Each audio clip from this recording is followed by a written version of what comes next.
جب اذان کی آواز سنیں تو یہ دعا پڑھیں، اعوذ باللہ من الشیطان الرجیم، بسم اللہ الرحمن الرحیم،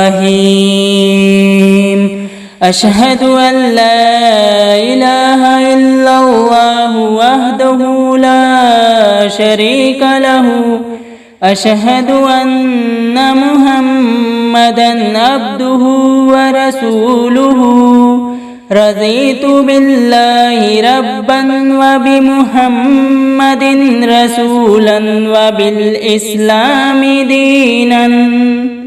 ترجمہ: میں گواہی دیتا ہوں کہ اللہ کے سوا کوئی معبود نہیں، وہ جہاں ہے اس کا کوئی شریک نہیں، اور یہ بھی گواہی دیتا ہوں کہ محمد اس کے بندے اور رسول ہیں۔ میں اللہ کو رب ماننے پر اور محمد کو رسول ماننے پر اور اسلام کو دین ماننے پر راضی ہوں۔ حدیث شریف میں ہے کہ اذان کی آواز سن کر جو شخص اس کو پڑھے اس کے گناہ بخش دیے جائیں گے انشاءاللہ تعالی۔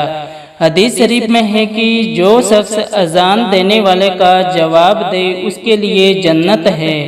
اس لیے مؤذن یعنی اذان دینے والے کا جواب دے، یعنی جو مؤذن کہے وہی کہتا جائے، مگر حی علی الصلاۃ اور حی علی الفلاح کے جواب میں لا حول ولا قوت الا باللہ کہے۔